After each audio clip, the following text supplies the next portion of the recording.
Welcome back, guys, to the Nottingham Forest career mode on YouTube. Of course, guys, remember to leave comments in the section below. I noticed that a lot of you guys haven't really left much comments. I've only had like 1 or 2 in the whole series. It's a bit disappointing, but I don't mind really that much. I'd like to see you get your guys' feedback if you're enjoying this or not. But of course, regardless, we're getting on with the episode, and actually we hit the post twice in this game before I actually open up the score against Charlton Athletic. My preview is actually being really crappy at the moment. It's actually very laggy. So I'm going to hopefully fight my way through this awful frame lag at the moment. And yeah, anyway, as you can see, Majewski opens up the scoring with a wonderful little goal there. I can't really see it, but whatever. And actually, we end up making it 2 in the second half with the substitute Blackstock. What a goal from him, a header. Very good stuff. And we are 2-0 ahead against Charlton Athletic. Wonderful stuff. We're continuing on our unbeaten run from last episode. This episode does go across the whole of October, just so you guys know. Just as I said last episode when we went through the whole September. Yeah, we did pretty well to get unbeaten in the last episode. And in this episode, so far so good. We beat Charlton Athletic 2-0 pretty well. And I'm happy with that. Let me hopefully fix this, and so I can... There we go, much better. I can actually see the whole... It's not lagging anymore. Wonderful. Okay, so next match we have against Millwall. And this game was a bit more boring. Definitely not a bad match, but yeah. We are still unbeaten, first place in the league. And Lansbury opens up the scoring with that goal. The keeper doesn't even try to go for it. A wonderful strike from Lansbury there. And we do go 1-0 up against Millwall. A good start, a very good start indeed. 34 minutes into the game, and Henry Lansbury, who's been in top form since the start of the season. He wasn't very good in the pre-season, but since the start of the season, he's been very good.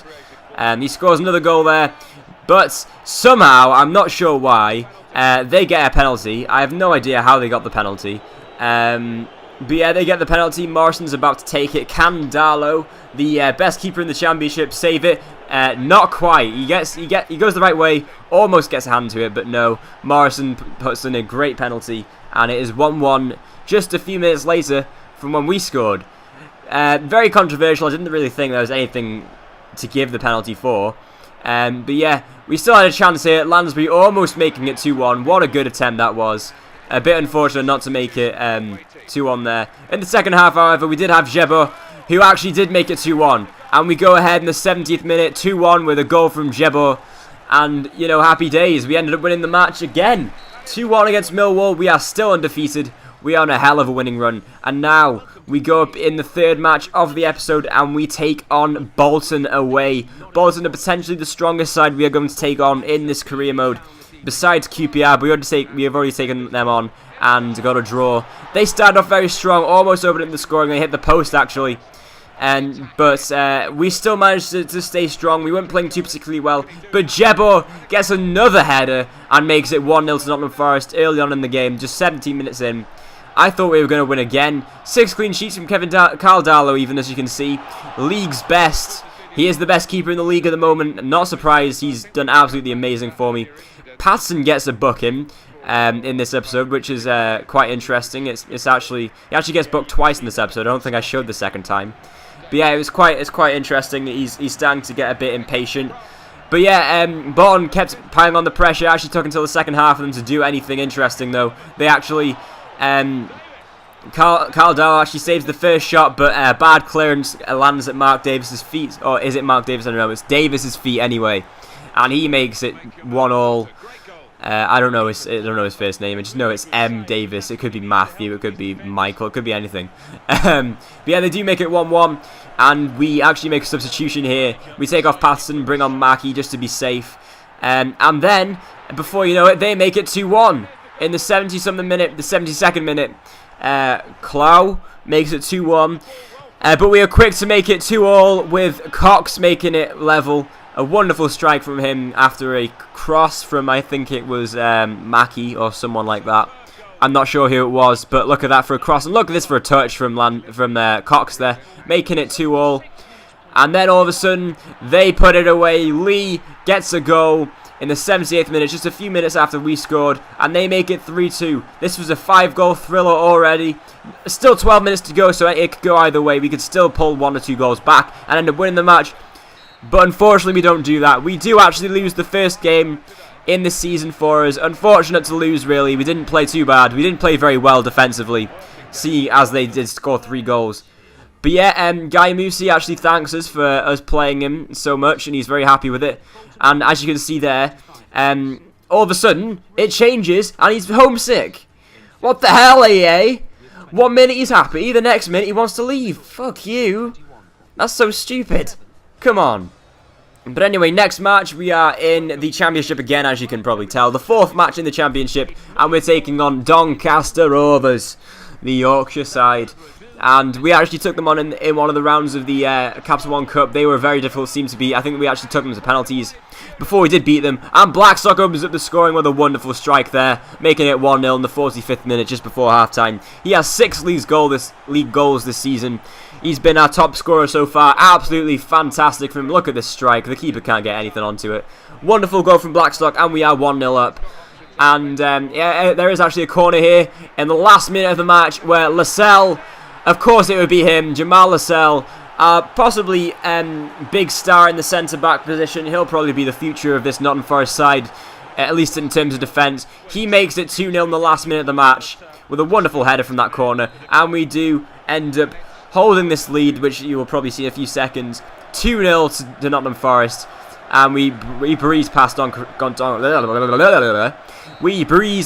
Doncaster Rovers in this match, 2-0, and you know, happy days. But of course, there are more matches. There are many more matches. We are only 6 minutes into this episode, and we do in fact take on Middlesbrough, I believe, in this episode. Jesus Christ, in this match, we are taking on Middlesbrough. Middlesbrough actually put on a hell of a fight. Jebo really should have done better there, but we do actually win a penalty. We do win a penalty, and I actually had Cox taking the penalty, and he looks to put it away. Does he? No! The keeper makes a save. I should have done much better there with that penalty. It was a terrible penalty, really. Should have scored. But then just a few minutes later, they win a penalty. I'm not sure what that penalty was for, but we conceded 2 penalties in this episode. Can you believe it? And then he goes and shows Cox how to take a penalty, puts it right down the middle, and he is on 7 goals in all competitions. Graham getting the goal, and he puts Middlesbrough 1-0 ahead in this match, just 20 minutes into the game, before half-time.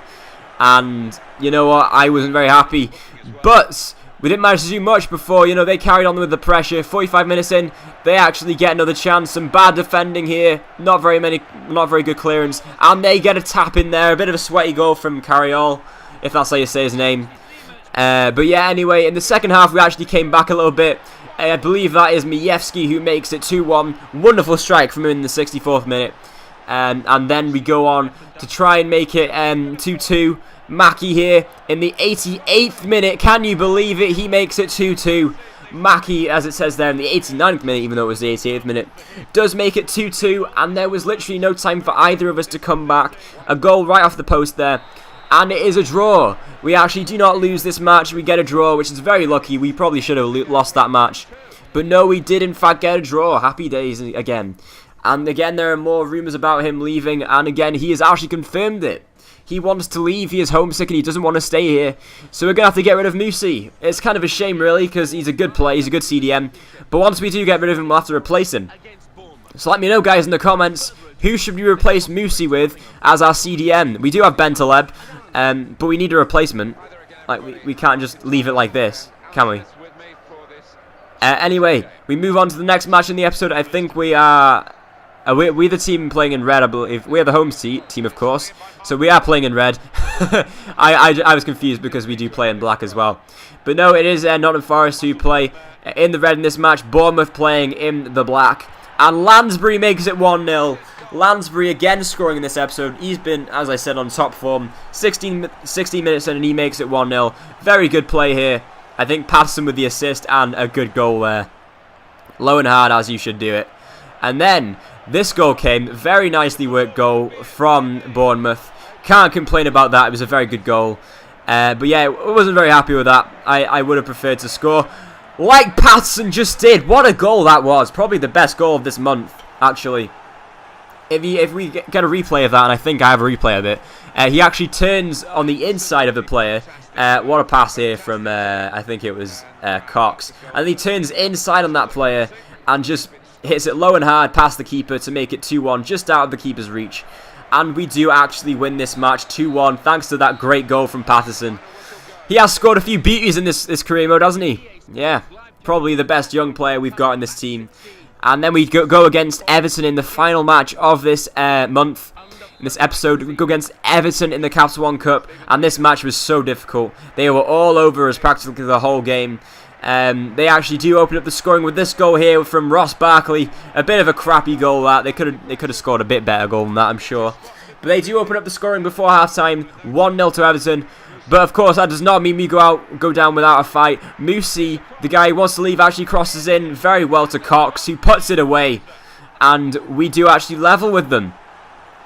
Can we actually go on to win the game? You'll have to wait and see. But it was a great sign that we could actually go on and win. We can score, so who's to say we can't beat them? So yeah, actually we do equalise with Cox. Wonderful stuff. But they just kept on piling on the pressure. 72 minutes in. We can't clear. We just can't get away from them. McCarthy on the ball. Lukaku on the ball. And we still can't get the ball off them. And Barkley heads it in again. Barkley with 2 goals in this match. He's been deadly against Nottingham Forest in front of goal today. And he does actually get the 2 goals, which leads to our defeat, which is a shame. But it's not the end of the world. We had a good run. We reached the round of 16. And you know what? We played well against Everton, even if they did beat us. So as you can see there, we are actually joint first in the league. We're actually second due to the inferior goal difference against QPR. But yeah, we are in the top 2. Excellent stuff. We're still in the automatic promotion in this career mode, and we are looking at the squad report now. A lot of good stuff here. Greg Halford and Jamal Lascelles actually do improve. I think Nathan Baker actually also improved as well. And Cohen improved as well, so actually all my main defenders improved. Nabil Bentaleb improves to a 70 overall. Excellent performance from a lot of the players this season. This month actually, it was a lot more competitive than the last month where we were just pretty much dominant. Cox actually at a 71 overall now. Lansbury at 73. Excellent stuff. Guy Musi improves, even though he's going to have to be leaving in the January transfer window, I'd guess. We'll have to wait and see how that story continues into November and December. Osborne, who I actually wanted to play a bit more than I actually have so far, get improved somehow. Lehigh actually improves as well. Dexter Blackstock improves to 71 overall. Fantastic stuff from him. And yeah, very happy at the moment. And the player of the month that I voted was very difficult. I wanted to pick a few different players. I was thinking of Albrighton. I was thinking of Mievski. I thought of Cox. I thought of Lansbury. Lansbury was one I was thinking I should probably pick. But his average ratings haven't been too great. Probably due to the previous months. But yeah, Cox has been pretty consistent for us. Bentaleb's been consistent as hell. But I do actually give it to Lascelles. He has been a rock for us. He actually got a goal in this episode. He's been fantastic. And Jamal Lascelles is the player of the month for this October month. So as we go into November, Jamal Lascelles is the player of the month. I hope you guys enjoyed this episode. Make sure to leave a comment about the CDM role, who could fill in Musi's place. Let me know, guys. Thank you all for watching, and I'll see you guys next time. Bye-bye.